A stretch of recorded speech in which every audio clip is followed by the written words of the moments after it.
옆에 계셔서 참 좋습니다. 주의 사랑으로 사랑합니다.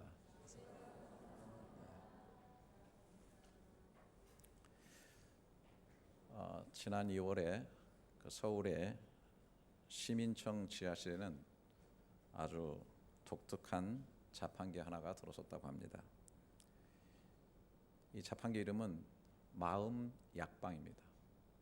마음 약방. 얼핏 보기에는 지하철 역사에 있는 이 과자 자판기와 유사한 모양새인데 내용물은 전혀 다르다고 하는 것이죠. 기부금으로 쓰여지는 동전 500원을 넣고서 자판기 버튼을 누르는 순간에 그 현대인들의 고단한 심신을 위로해 줄 수 있는 약상자가 튀어나온다는 것입니다. 이용자는 자기 마음의 증상을 따라 버튼을 누르는데요. 꿈 소멸증, 의욕 상실증, 현실 도피증, 자존감 바닥 증후군, 예민성 경쟁 과다증, 또 월요병 말기 이런 등 사람들이 공감할 만한 그런 내용들이 그 버튼에 쓰여 있다는 것이죠. 각각의 증상에 맞는 이에게 위로가 될 수 있는 어떤 문구나 시, 그림, 그리고 증상에 맞는 영화 추천과 함께 피로회복제나 데일밴드 같은 것들이 제공된다고 합니다. 예를 들어서 미래가 막막해가지고 미래 막막증 이 버튼을 선택하면 잡초라 부르는 것조차 모두 아름답다고 하는 구절이 담긴 시, 또 시장 산책길 지도, 거기에 맞는 영화의 추천글, 그리고 엿 먹으라고 달달한 엿, 이런 것들이 담긴 상자가 나온다는 것입니다. 오늘 이 아침에 나온 여러분들은 어떤 버튼을 누르고 싶은 생각이 들고 계십니까? 서울문화재단 측에 전문 처방은 아니지만은 삶이 고단할 때 조금이라도 위로가 되는 무엇인가 있다면 그래도 살만한 세상이 되지 않을까 해서 약방 그 마음 자판기를 기획했다고 하는 것입니다. 이 세상에 위로와 격려가 필요치 않은 사람은 아무도 없을 것입니다. 특히 오늘날의 사람들은 더욱 정신적인 스트레스나 마음의 상처들을 많이 가지고 살아갑니다. 위로와 격려가 우리를 다시 회복하게 하는 마음의 에너지원이 될 수가 있습니다. 그런데 정말 세상을 바라보면은 진정한 위로를 얻고 또 위로자를 찾기가 힘들다는 것입니다.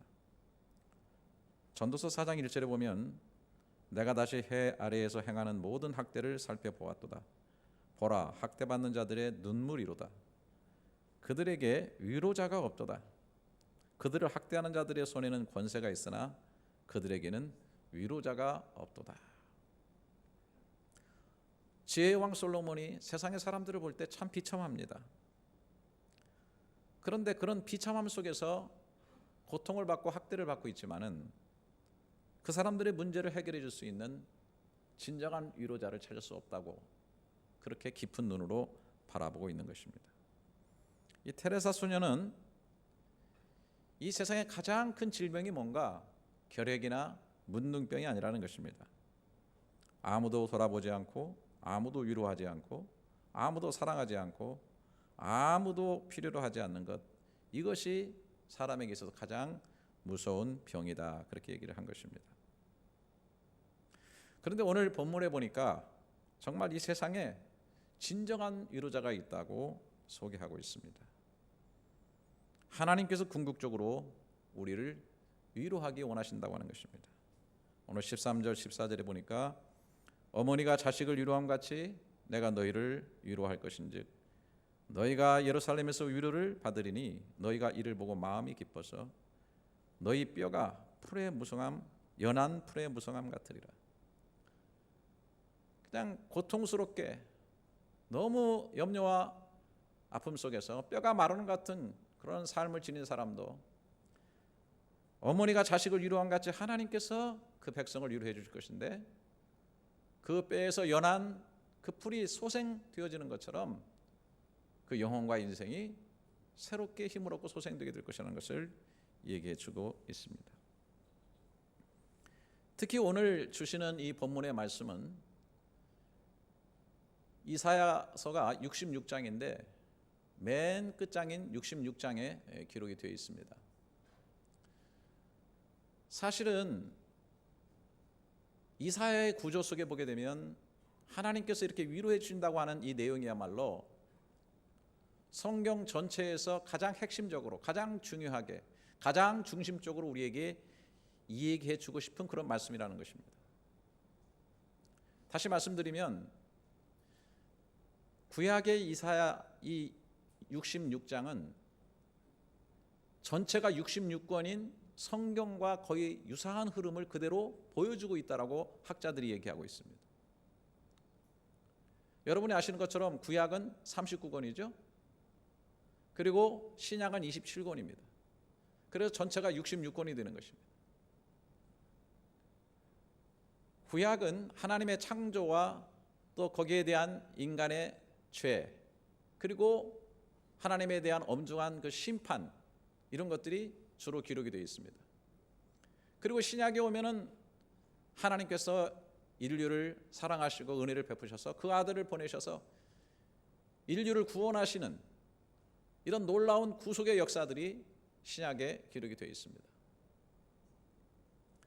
이사야에서도 마찬가지입니다. 1장부터 39장까지 하나님의 백성인 이스라엘이 하나님의 착구품을 떠나고 하나님 앞에 범죄하고 제사를 드리고 율법을 지키는 것도 전부 다 가증스럽고 외적으로 마음은 떠나 있고, 그래서 하나님께서 계속 그들을 징계하시고 채찍질하시고 마침내는 바벨론 제국의 포로가 되어서 70년 동안 종로로 타는 이런 것에 대해서 계속 하나님의 엄중한 경고와 심판이 1장부터 39장까지가 되어져 있습니다. 그런데 40장부터 66장까지 이 27장 안에는 그 백성을 하나님께서 다시 용서하시고 그 모든 죄를 하나님께서 다시 사해 주시고 다시 싸매어 주시고 감싸 안아 주시고 새롭게 위로해 주시는 그 은혜의 얘기들이 가득 차 있다라고 하는 것입니다. 그래서 이 39장이 끝나고 40장이 시작되는 그 첫 번째 뭐라고 말씀하셨는가? 이사야서 40장 1절부터 보게 되면 너희 하나님이 이르시되 너희는 위로하라, 내 백성을 위로하라. 너희는 예루살렘의 마음에 닿도록 말하며 그것에게 외치라. 그 노역의 때가 끝났고 그 죄악의 사함을 받았느니라. 그의 모든 죄로 말미암아 여호와의 손에서 벌을 7배나 받았느니라 할지니라 하시니라. 외치는 자의 소리여 이르되 너희는 광야에서 여호와께를 예비하라. 사막에서 우리 하나님의 대로를 평탄하게 하라. 골짜기마다 도두어지며 산마다 언덕마다 낮아지며 고르지 아니한 곳이 평탄하게 되며 험한 곳이 평지가 될 것이요 여호와의 영광이 나타나고 모든 육체가 그것을 함께 보리라. 이는 여호와의 입이 말씀하셨느니라. 시작하자마자 하나님이 이르시되 너희는 위로하라, 내 백성을 위로하라. 위로의 메시지. 죄에 대한 대가는 치루어졌고 노역의 때가 끝났다라고 하는 것입니다. 하나님께서 새로운 일을 시작하시고 새 은혜를 베풀어 주는 첫 번째 그 중심의 메시지는 내 백성 내가 위로하고 싶구나, 너희여 내 백성을 위로하라라고 얘기하고 있는 것입니다. 그 위로의 핵심과 중심에는 보내실 예수 그리스도가 나타나고 있습니다. 그래서 10절부터 보면 보라, 주 여호와께서 장차 강한 자로 임하실 것이요 친히 그의 발로 다스릴 것이라. 보라, 상급이 그에 있고 보응이 그의 앞에 있으며 그는 목자같이 양떼를 먹이시며 어린 양을 그 팔로 모아 품에 안으시며 젖 먹이는 안껍들을 온순히 인도하시리로다 그랬습니다. 하나님께서 예수 그리스도로 말미암아 이 땅에 목자로 오셔서 양들을 품에 안으시고 양들을 먹이시고 가장 온순하게 인도해 주신다는 사실을 얘기하고 있는 것입니다. 위로의 가장 큰 메시지는 뭐냐면 내가 너희와 함께 있겠다는 것입니다. 고통받고 있는 내 백성, 아파하고 있는 내 백성에게 내가 가서 내가 그 손을 잡아주고 함께 그 고통에 참여하겠다고 하는 것입니다. 이것이 가장 큰 위로의 핵심의 메시지라고 하는 것입니다. 영국의 빅토리아 여왕은 스코틀랜드 성 앤드류 대학 총장 튤욕 부부와 굉장히 가깝게 지냈습니다. 그런데 1861년에 이 빅토리아 여왕의 부군 알버트 공이 별세했기 때문에 여왕은 외로운 과부가 됐습니다. 같은 해에 이 튤욕 총장도 죽어서 그 부인 역시 외로운 여자가 되었습니다. 어느 날 여왕은 예고 없이 과부된 튤욕 부인을 방문하게 됩니다. 자기를 보고 의자에서 벌떡 일어나서려는 이 튤욕 부인을 만류하며 여왕은 이렇게 말했다고 합니다. 일어나지 마시오. 나는 오늘 여왕의 신분으로 당신을 찾아온 것이 아니오. 남편 잃은 여자가 남편은 잃은 여자에게 찾아온 것이요. 남편 잃은 여자가 남편 잃은 여자에게 찾아온 것이요. 이게 가장 위로의 큰 핵심이에요. 하나님의 말씀으로만 사랑하고 위로한다는 것이 아니라 인간의 몸을 입고 아파하고 고통하며 힘들어하는 사람이 되셔서 사람의 현장 속에 주님이 찾아오셨다는 것이죠. 그리고 우리가 겪어야 될 모든 아픔들을 겪으셨을 뿐 아니라 우리가 죄의 대가로 지불해야 될 죽음의 자리까지 주님이 내려가셨어요. 그래서 그는 우리의 고통과 아픔을 체휼하지 아니한 자가 아닙니다. 이 말은 뭐냐면 강하게 체휼하셨다. 우리와 함께 하심으로 우리를 위로하신다. 뿐만 아니라 지금은 하나님께서 성령으로 오셔서 우리를 위로하고 계십니다. 여러분, 성령님은 보혜사라는 이름을 가지고 있습니다. 보혜사라는 이름은 영어로 하면 너무 쉬워요. 헬퍼, 돕는 자, 카운셀러, 상담자, 그리고 하나 더 이름이 있는데 그것은 컴포터라고 하는 컴포터. 이건 뭐예요? 위로자라고 하는 위로자. 근데 이 위로자 속에는 뭐가 들어있냐면 이 포르테라고 하는 말이 들어있어요. 컴포르테, 같이 한다. 포르테라고 하는 건 뭐예요?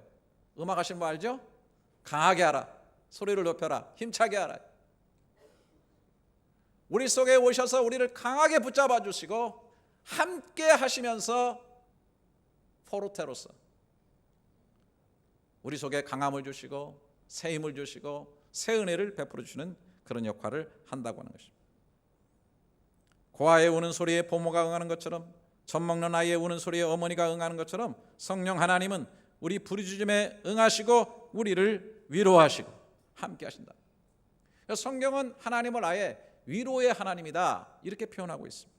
고린도후서 1장 3절 4절에 보면 찬송하리로다. 그는 우리 주 예수 그리스도의 하나님이시요 자비의 아버지시요 모든 위로의 하나님이시며 우리의 모든 환난 중에서 우리를 위로하사 우리로 하여금 하나님께 받는 위로로서 모든 환난 중에 있는 자들을 능히 위로하게 하시는 이로다. 여러분, 딱 이 두 절 속에 위로라고 하는 단어가 계속 나와 있습니다. 위로의 하나님이시며 모든 환난 중에 우리를 위로하사 우리로 하여금 하나님께 받는 위로로서 모든 환난 중에 있는 자들을 능히 위로하게 하시는 이시로다. 오늘 이 아침에 실제적으로 이 위로의 하나님을 만나겠고 젖을 넉넉히 빤 것 같이 그 영광의 풍성함으로 말미암아 즐거워하리라. 여러분, 이 세상에서 가장 평화롭고 행복한 모습은 어떤 모습이라고 생각합니까? 제가 인터넷에 검색창에 들어가 가지고 가장 평화로운 모습이라고 이렇게 쳐 들어가 보니까 거기에 가장 많이 나오는 내용이 뭐냐면 어머니가 아이에게 젖을 먹이는 모습. 이 세상에 가장 평화롭고 가장 행복한 모습은 엄마의 품에 안겨서 젖을 먹는 그 아이의 모습. 젖을 충분히 먹고 나서 아주 만족함을 갖고 잠에 깊이 빠져 있는 그 아이의 모습이 세상에서 가장 편안하고 만족한 그런 모습이라고 하는 것입니다. 하나님께서 구체적으로 우리에게 주시겠다고 하는 위로와 평안이 바로 이런 모습이라고 하는 것입니다. 세상에서 지치고 힘들고 상처받고 피곤한 우리를 아이처럼 품에 안으시고 젖을 빨도록 만들어 주신다고 하는 것입니다. 그리고 거기에서 깊고 그윽한 존재론적이고 원천적이고 근원적이고 절대적인 만족을 누리게 하신다라고 하는 것입니다. 그 연쇄의료 원장 선생이신 이철이라고 하는 분이 쓴 글에 이런 내용이 있습니다. 원래 이 만사가는 임신 40주 10개월 만에 태어나게 되는데 몸무게가 대개 3kg에서 4kg 되는 것이 정상이라고 합니다. 그런데 게이트 오그라고 하는 호주 여인은 임신 27주 만에 남녀 쌍둥이를 분만했습니다. 그러니까 예정보다 무려 3개월 먼저 태어난 거죠. 그 중에 아들 제이미는 체중이 1kg에 불과했고 숨조차 쉬지를 못했습니다. 의료진이 응급처치를 했는데도 호흡이 정상으로 돌아오지 않기 때문에 전전긍긍하고 있을 때 이 게이트와 그녀의 남편은 이 아이를 누워가지고 자신의 가슴에 올려놓고 계속 심장 소리를 들려줬습니다. 그리고 볼을 얼굴에 계속 맞대면서 사랑하는 내 아기, 사랑하는 내 아기, 계속 사랑한다고 했고 또 젖을 손에 묻혀서 아이의 입에 계속 넣어줬습니다. 미국 CBS 방송에 의하면 이 아이가 2시간 만에 숨을 되찾았고 그리고 소생을 했다라고 하는 것입니다. 태아는 자궁 속에서 40주 내내 어머니의 목소리와 심장 소리를 듣고 자라는데 미숙아는 그 심장 소리를 다 못 듣게 되는 것이죠. 그래서 어머니가 그 가슴 위에 미숙아를 누이고 계속 어머니의 심장 소리, 목소리, 사랑의 목소리를 들려줌으로써 이 미숙아가 심령 깊은 곳에서 안정을 얻어서 숙면을 취하면서 숨이 돌아오게 되는 거예요. 그리고 이때 스트레스 호르몬인 코티졸의 분비가 완전히 감소되게 되는 그런 역사가 이루어지게 된다고 하는 것입니다. 뿐만 아니라 출산 후 4, 5일간에 분비되는 초유에는 단백질과 미네랄이 풍부해서 각종 세균으로부터 아이를 보호하는 면역 항체가 많이 들어있다고 하는 것입니다. 이 초유에는 면역 물질뿐 아니라 그 엄마가 가지고 있는 면역 기억을 통째로 지닌 면역 세포를 함유하고 있기 때문에 여러 질환들을 이겨낼 수 있는 힘을 갖게 된다고 하는 것입니다. 하나님께서 우리를 품에 안으시고 그의 젖을 먹인다고 하는 것은 이렇게 기진하고 삶 가운데서 답답해서 숨조차 쉬기 어려운 우리들을 새롭게 일깨워주고 심장의 박동을 갖게 하고 그리고 세상의 면역 체계를 가지고 세상을 이겨나갈 수 있도록 만들어주시는 파워를 갖게 한다고 하는 것입니다.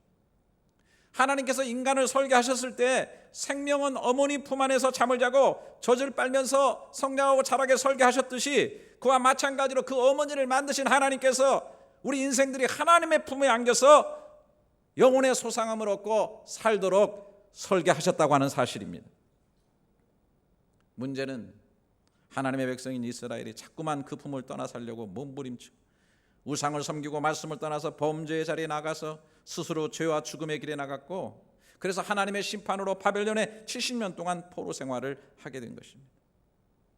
스스로 그들이 받은 형벌이었습니다.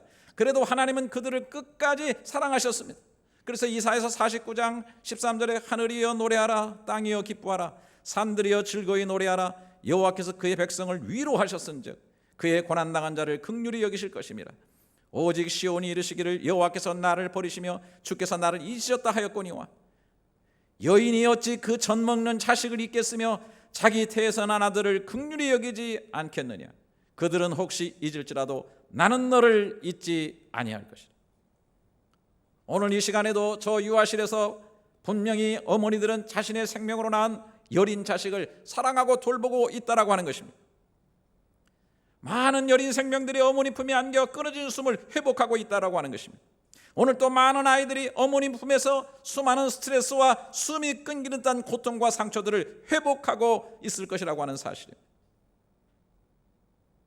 하나님이 말씀하셨습니다. 여인이 어찌 그 젖 먹는 자식을 잊겠으며 자기 태에서 난 아들을 긍휼히 여기지 않겠느냐. 그들은 잊을지라도 나는 너를 잊지 아니할 것이라. 하나님께서 항상 마음이 궁금하셔가지고 항상 이렇게 사람들처럼 되셔가 사람들의 입장에서 이렇게 말씀하세요. 기도에 대해서 말씀하실 때도 야 누가 아비가 자식이 떡 달라 하면 돌을 주고 생선 달라 하면 뱀을 주겠느냐. 그런데 그런 세상에 악한 사람도 있어요. 그런 악한 부모도 가끔은 있더라고. 만에 하나. 그런데 하늘에 하나 계신 아버지께서는 너에게 좋은 것으로 주지 않겠느냐. 자기 태에서 난 자식을 잊어버리는 부모가 있다 할지라도 나는 너희를 결코 잊지 아니하겠다. 저는 오늘 본문의 비유적인 그림을 잘 설명할 수 있는 신약의 그림 하나를 떠올려 보기를 원합니다. 그것은 바로 요한의 모습입니다. 요한복음 13장 23절에 보면 예수의 제자 중 하나 곧 그가 사랑하시는 자가 예수의 품에 의지하여 누웠는지라, 이런 표현이 나옵니다. 여러분, 여기서 예수의 제자 중 하나 곧 그가 사랑하시는 자, 이름을 쓰지 않았어요. 이렇게 이름을 쓰지 않은 사람이 요한복음에 나올 때는 그게 바로 누구냐면 그 글을 쓰고 있는 요한 자신이에요. 요한은 어떤 사람이에요? 하나님께서 사랑하시는 자라, 주님이 사랑하시는 자, 그리고 예수의 품에 의지하여 누워있는 자라고 얘기를 하고 있습니다. 그러니까 요한은 대부분 예수님이 말씀하셨을 때 예수님 품에 이렇게 누워가지고 예수님의 숨결을 느끼면서 또 예수님의 심장의 박동 소리를 들으면서 말씀을 들었던 그런 사람이라고 하는 것입니다. 예수님의 품에 안겨서 예수님의 심장의 박동 소리를 들으며 영혼의 젖줄 같은 하나님의 말씀을 들었습니다.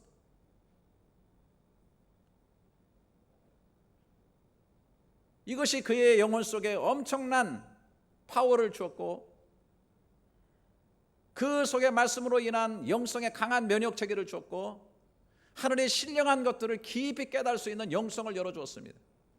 그래서 여러분, 마태, 마가, 누가 이런 세 복음서보다도 이 요한복음을 여러분들이 바라보면, 그래 요한복음을 독수리 복음이라고 말할 정도로 엄청나게 영적으로 깊이 있게 해석을 해놨습니다. 첫 번 뚜껑을 열 때부터 태초에 말씀이 계시니라, 이 말씀이 하나님과 함께 계셨고 이 말씀은 바로 하나님이시다라고 하는 사실을 얘기했고, 이 말씀이신 하나님을 마음속에 받아들이는 자, 영접하는 자는 곧 하나님의 자녀가 되는 권세를 받게 된다고 하는 것, 이건 사람의 혈통으로나 육적으로 난 것이 아니라 하나님께로 난 자들이라고 하는 이 엄청난 진리를 요한이 선포합니다. 요한은 만나는 사람마다 소자들아 서로 사랑하라, 서로 사랑하라, 주께서 우리를 사랑한 같이 서로 사랑하라.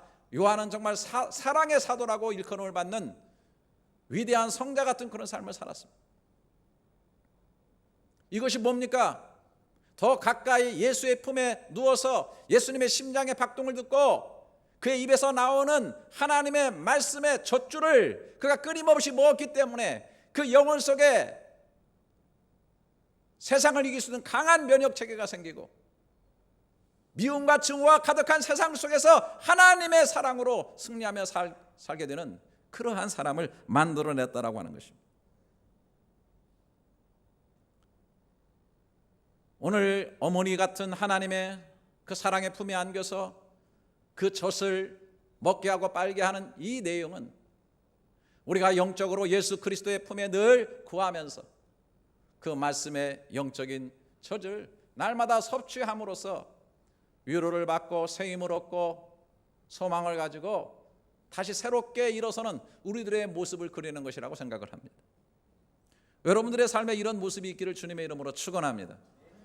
오늘도 어떤 이는 제가 아주 작심을 했거든요. 소리 지르지 않으면서 설교하기로. 근데 소리를 안 지르면 꼭 고개를 받고 자는 사람이기보다는 인간들이 있어요. 여러분, 오늘 또 여러분 영혼이 하나님의 품에 꼭 안기시기를 주님의 이름으로 축원합니다. 그리고 말씀의 신령한 은혜의 젖을 쫙쫙 빨아들여요. 여러분, 모유를 먹는 아이들이요, 이 턱뼈 이런 것이 있고 치아가 평생 튼튼하답니다. 왜? 그냥 이 젖병으로 빠는 거 하고요, 어머니의 젖을 빨 때 쪽쪽 빨아들이는 그것 때문에요, 이게 이 치아 관절, 이 턱 관절 이런 것들이 굉장히 발전한다는 거예요. 여러분, 이게 평생 씹어서 먹어야 되는 이 구조 아닙니까? 이게 중요한 거 아닙니까? 이게 튼튼해야 됩니다. 나이 먹어서 질병 걸린 게 뭐냐면 잘 못 씹고 이거 못해서 그런 거죠. 나이 드신 분들 여러분들이 말씀을 들을 때 그냥 젖을 빨듯이 쫙 짝짝짝 여러분들이 영혼을 해가지고 빨아들이시기를 축원합니다. 그래 건강한 거예요. 영혼이 건강한 거예요. 하나님의 품에 들어가 그 말씀에 젖을 빠는 또 하나의 그림 13절에 어머니가 자식을 위로함 같이 내가 너희를 위로할 것이니 너희가 예루살렘에서 위로를 받으리니 그랬습니다. 예루살렘에서 위로받는다는 게 뭐예요? 당시에는 하나님의 명령대로 예루살렘에 모여서 제사드리고 예루살렘에 모여서 절기를 지켰어요. 죄의 치료함을 받았고 주님의 임재로 충만함을 얻었고 절기를 지키면서 하나님의 은혜와 기쁨의 축제를 벌였습니다. 이것이 그들의 삶의 중심이었고 그들의 삶의 영원한 젖줄이 되었다라고 하는 것입니다. 그래서 여기 12절에 다시 보시면 여호와께서 이와 같이 말씀하실 때 보라 내가 그에게 평강을 강같이 그에게 문나라의 영광을 넘치는 시내같이 주리니 너희가 그 성읍에 젖을 빨 것이며 성읍에 젖을 빤다. 예루살렘 성읍에서 주어지는 이 젖을 빨아먹는다. 너희가 옆에 안기며 그 무릎에서 넣을 것이다. 이스라엘 백성은 그 영적인 젖줄이 바로 그 영적인 품이 바로 예루살렘이었어요. 보이지 않는 하나님을 섬기고 그 품에 안기는 그것이 가시적으로 보여주는 예루살렘을 통해서 이루어졌다고 한다면 오늘날 그 예루살렘을 오늘날 우리에게 주신 교회라고 좀 해석한다면 뭐 어떨까? 그래도 무방할 것이다 그렇게 생각이 됩니다. 교회에 모여서 말씀과 사랑의 젖을 먹고 깊은 위로와 만족을 누리고 세상을 이겨나갈 수 있는 힘을 얻게 되는 것입니다. 할렐루야. 여러분 교회에 와서 열심히 하나님의 은혜의 젖을 빨기를 바라요. 교회에 와서 하나님께 모든 무거운 짐을 내려놓고 마음의 고향이신 하나님으로부터 위로와 소망을 얻으시기를 바라요. 그러면서 우리의 미래의 영원히 품에 안길 새 예루살렘을 바라보는 것입니다. 새 예루살렘의 품에 안겨서 영원한 하나님의 사랑의 젖을 먹는 것을 바라봐야 된다고 하는 것입니다. 예수님의 품에 안겨서 그 말씀의 젖을 먹었던 요한, 그런데 예수님이 부활하시고 승천하신 이후에 하나님의 나라가 금방 올 것 같았는데 하나님의 나라는 오지 아니하고 로마의 핍박은 더욱 강해져 가지고 많은 사람들이 죽고 마침내 이 요한도 노구의 몸을 이끌고 저 밤모섬에서 유배 생활을 하게 되는 비참한 상황 속에 떨어졌습니다. 그럼에도 불구하고 이 요한은 항상 영적으로 하나님 품에 안겨 있었고 하늘문을 열었고 천상의 예배에 참여했고 하나님 나라의 영원한 말씀의 젖줄로 영혼의 힘을 얻으면서 밤모섬의 삶을 천국으로 만들어가며 살았던 거죠. 그러면서 하나님의 나라가 열려지고 그가 보았던 광경이 뭡니까? 계시록 21장 1절에 보면 또 내가 새 하늘과 새 땅을 보니 봤습니다.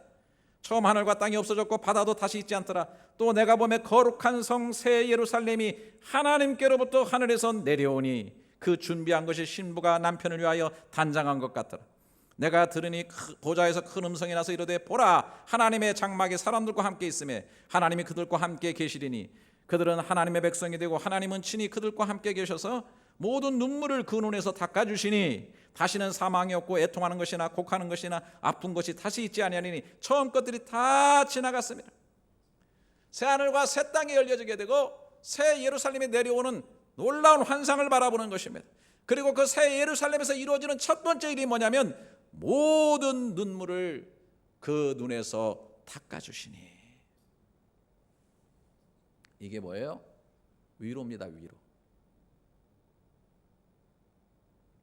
영원한 위로가 새 예루살렘 하나님의 나라에서 이루어지고 있다는 사실을 요한이 바라보고 있다라고 하는 것입니다. 필립 얀시 아시죠? 내가 고통당할 때 하나님 어디 계셨습니다라는 책을 썼습니다. 거기에 극단적인 고통을 당하고 있는 많은 사람들을 다양하게 만났고 다양한 반응들을 기록하고 있습니다.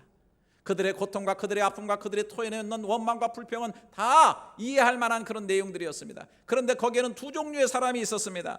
항상 그 고통 속에서 고통 자체에 집중하고 있는 사람들과 고통을 넘어서 하나님께 집중하는 두 종류의 사람들이 있었다고 하는 것입니다.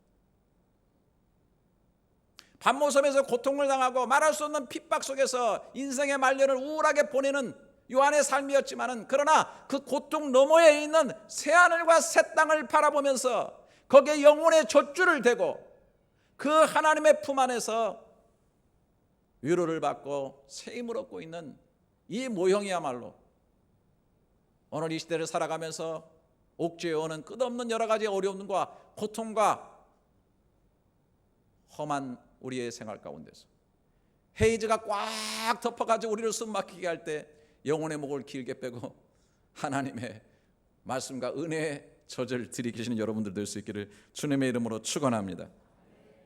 인터내셔널 갈보리 교회 이성자라고 하는 여자 목사님이 있는데 기독일보에 이런 내용의 글을 썼습니다. 지난 금요일 그동안 암과 투병하시던 함정든 형제님께서 드디어 주님의 품에 안기셨습니다. 예수님을 믿지 않던 한 형제가 암을 통해서 주님을 만나고 성령을 받으며 놀랍도록 영광스럽게 변모하는 그 모든 과정에서 저는 투병의 고통이 영혼의 희락을 이기지 못했으며 죽음이 영광의 삼킴바 되었다는 성경 말씀이 응하는 모습을 목도하는 영광을 누릴 수 있었음에 감사드립니다. 죽음 전날 저녁 그 댁을 방문했을 때 병자를 중심으로 그 방 가득했던 기이한 평화와 고요함과 아름다움을 저는 오래 잊지 못할 것입니다. 미망인 되시는 원인숙 자매님이 쏟아놓듯 간증을 하기 시작하셨습니다. 목사님, 하나님께서 제게도 남편에게도 딸에게도 보여줬어요. 이 사람이 주님의 신부가 되는 모습, 빛나고 흰 세마포로 단장하는 모습, 그리고 천국의 황금길을 걷는 모습, 평화로운 천국의 잔디밭에서 주님과 안겨있는 모습. 그래서 우리 지금 너무 기뻐요. 너무 감사해요. 인종하셨다는 말을 듣고 달려갔을 때 오히려 성도들을 울었지만 정작 유가족들은 해같이 빛나는 모습으로 주님을 찬양하셨습니다. 그리고 슬퍼하는 친지들을 위로하는 것이었습니다. 하나님의 위로가 참으로 놀랍다는 생각을 하지 않을 수 없었습니다. 그렇습니다. 하나님은 참 위로의 하나님이십니다. 사랑하시는 여러분, 정말 우리가 지치고 힘들 때, 정말 고통스러울 때, 정말로 어린아이가 되어서 다시 어머니 품에 안기고 그 젖을 먹을 수 있다면 얼마나 좋겠습니까? 그것은 불가능한 일입니다. 그러나 우리는 위로의 성령님의 인도하심을 받아서 그런 어머니를 주셨던 그 하나님의 품 안에서 생명과 은혜의 말씀의 젖을 먹을 수 있다라고 하는 것입니다. 가시적인 것은 교회의 품 안에서 그리고 눈을 들어서 영원한 새 예루살렘의 품 안에서 그런 만족과 평안을 누리게 된다고 하는 믿음의 상상력을 가지고 오늘 또 주어진 삶에서 참 위로를 얻으면서 새 힘을 얻고 승리하는 그런 삶을 살 수 있기를 주님의 이름으로 축원합니다. 이것이 가능하다는 사실을 하나님께서 이사야를 통해서 말씀하신 약속을 통해서 마지막으로 확인할 수 있기를 원합니다. 이사야서 46장 3절 4절입니다. 우리 같이 한번 읽어보도록 하겠습니다. 시작. 야곱의 집이여 이스라엘 집에 남은 모든 자여 내게 들을지어다. 배에서 태어남으로부터 내게 안겼고 태에서 남으로 내게 업힌 너희여 너희가 노년에 이르기까지 내가 그리하겠고 백발이 되기까지 내가 너희를 품을 것이라. 내가 지었은즉 내가 업을 것이요 내가 품고 구하여 내리라. 우리가 백발이 되어도 다시 하나님의 품에 안겼고 하나님 우리를 업어주시고 그 젖을 먹여주시는 그런 위로와 격려를 받을 수 있다는 사실, 하나님의 약속을 반드시 기억하시고 그 위로의 품 안에서 깊은 평안과 만족을 누리며 사시는 저와 여러분이 될 수 있기를 주님의 이름으로 축원합니다.